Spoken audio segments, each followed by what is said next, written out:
Firstly, let me just say I haven't been completely sold on the promos coming out of the Riyadh season marketing department for their boxing events. The events themselves have been outstanding, but the promos have been corny. Man, you corny! I am, however, a fan of the Usyk vs Fury 2 promo that dropped recently. It's actually funny, and both Usyk and Fury have a little bit of the acting ham in them. Speaking of ham, Tyson Fury in their first bout and in the lead up to it did carry on like a bit of a pork chop. This time, however, Fury has vowed that he is dead serious and he will be all business, which is why December 21st in Saudi Arabia at the Kingdom Arena and headlining a great card to boot, Oleksandr Usyk vs Tyson Fury 2 will be all the more intriguing. Fury is out for revenge and to salvage dignity and honor, and Usyk will look to prove that not only was the outcome in their first bout no fluke, but he will look to emphatically stamp his authority as this era's leading and more dominant heavyweights, despite only spending a relatively short time in the division, just 6 fights in total. I'm looking forward to it, so let's get into it, but first this. Let me ask you, do you want to be in the moment and not just capture the moment? Well, let XbotGo's AI sports cameraman empower your smartphone. The industrial-grade computer vision algorithms and tracking system intuitively identifies the focal point on the field, let's say a ball or a player, and autonomously tracks it with smooth and professional zooms and pans. Next time little Timmy is on the soccer pitch or Julie is at gymnastics, you can watch on knowing the XbotGo will capture the action with accuracy as you watch on and cheer for your loved one. Using Follow Me 2.0, XbotGo applies re-identification technology to identify and lock onto athletes by appearance, body shape, and jersey number. It's great for sports like soccer, basketball, hockey, football, rugby, lacrosse, and so much more. Activate Follow Me and record yourself as you train, then watch it back for some analysis. You can even live stream, and the XbotGo app allows you to edit your content as you go, with up to 20 gigabytes of storage.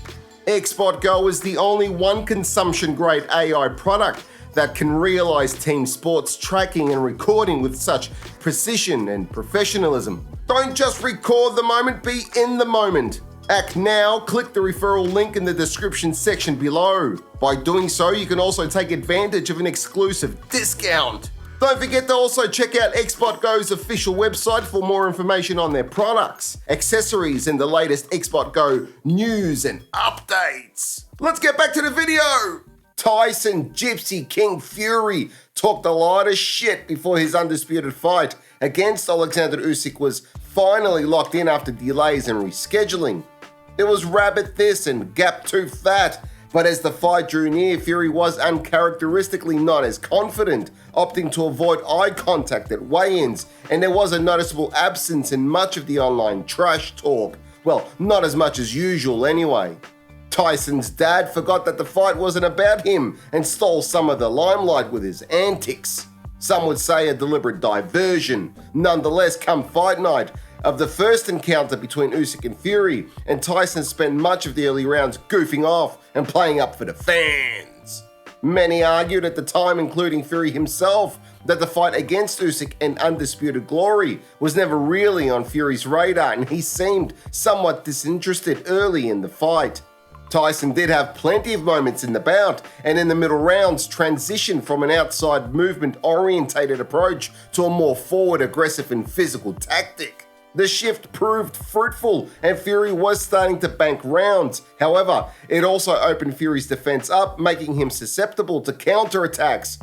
Usyk would regain control of the fight from round 8 onwards and almost stopped Fury in the 9th round, forcing a 10 count from the ref.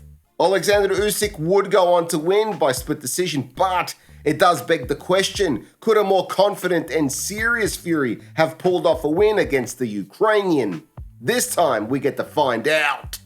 For the 3 or 4 of you that have occasionally stumbled across my videos buried deep down in the YouTube algorithm, you'll know that I picked Oleksandr Usyk to beat Tyson Fury in their first bout, and against the current and outgoing crop of heavyweights, I have in the past and still favour Usyk's chances of beating most heavyweights in the top 10. Having said that, I don't know that if Usyk was to run it back with Daniel Dubois that he would get the same result. Not against this new and invigorated version of Dubois, who seems hungry and more determined than ever.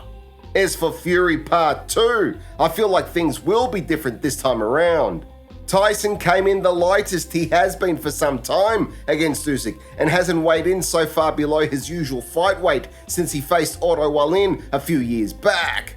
Fury's tactic early on seemed to be to box the boxer, and with some success. He touched Usyk up a few times, and it looked like Usyk was feeling it, and he did get rocked off a Fury uppercut. It wasn't until the middle rounds that Fury put the pressure on Usyk and followed up on any success he was having. Against Fury, Usyk had and still has no choice but to get in close in order to land, and this time around, a heavier, more focused and aggressive Fury could catch Usyk coming in with a shot that has significantly more weight behind it. It's not like Usyk hasn't been hit by big guys, and I'm not suggesting Fury has more power than, say, Anthony Joshua or Daniel Dubois, but Fury can deliver power with that massive bulk of his and in sneaky ways. Oleksandr Usyk won't want to wear too many of Fury's punches. If I'm wrong, then I'll chew snot, but Tyson has stated that he doesn't need to change much, and if it went for the knockdown, he might have pulled off a win. If he keeps his tactics as is, he already knows that Usyk can take his best arsenal, as Usyk was hit flush a number of times. It wasn't enough to drop the Ukrainian.